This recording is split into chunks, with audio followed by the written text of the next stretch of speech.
السلام عليكم ورحمة الله وبركاته. وبوليونك فيديون كن أكا سيناتي وبولي سكين كدير مرتودا يعني إساف دام سلامو دا مالف جنان بريفمني بريسو دبيني غرتي غنمو غلغلو دبتو يعني أكا إسلاماتي أكا آداء أروماتيس وان غرتي يعني وان فكوتو حقيقة بريفما تكون أركيني بريسي يعني جرانا نماتو غرتي دام سولي داما كدير مرتو سجالنا أواسف قبسويته أكما غافة توبته سربت إفتة والأفيرة نبيتا غافة سنيس إن شاء الله يعني أكما سربت رافة قاتتي تقوم هواسا دور للسو ترتت يا كدير هواسا كي تقوم سالي لسي غرتي يعني إسان الدا برجاجيسو إسان الرد غرتي دانغا تركان فتشو سران برباچسو حقيقة آتي في ما أبان كتلن أواسا كناف واحد دوغوتن وانا ننقلن دوبا إن شاء الله تعالى ربي سيالا فيسو ديسي وانا كناتنا حواسا رقي فردو علمائيتي رقي فردو هايوتا رقي فردو ديسي تي وان كنرا أبريسكي يكادير نجل جرتا كادير سجالنا أنا أبو موازي دام سكو بلما إسلاماتي قلبي را غرق قلبي تيتي سيدا برساكي قطن ولي قال لي يعني نمني الدنيا رتي أكمج أمانتي إسلاما كيسة تجيرو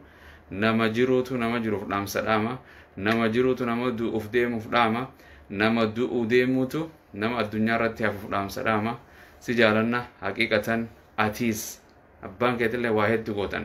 yeroo abbaa kee arrabsan wallahi hin jaaladhu yeroo si arrabsanillee hin jaaladhu walii galle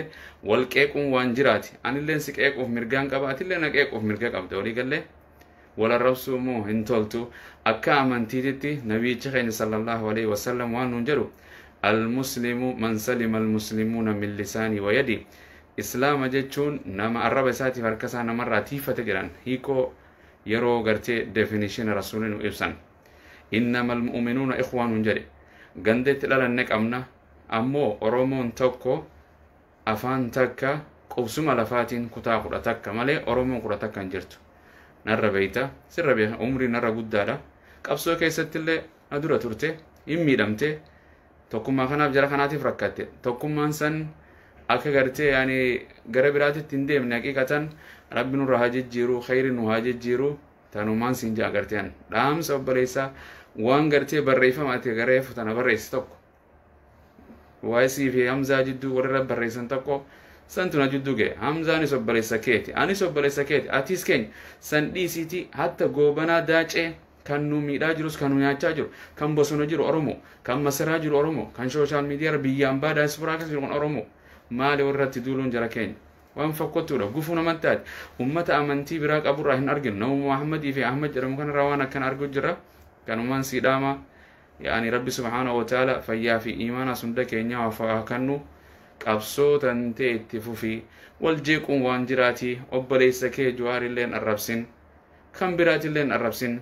gartee hawaasa kana bita seenaa guddoo qabda seenaan namni gaafni seenaan dhiisu osoo jiruuti gaafa osoo jiruu seenaa dhiise gaafa inni achi booda deeme seenaan isaa galmeeffamti jechuudha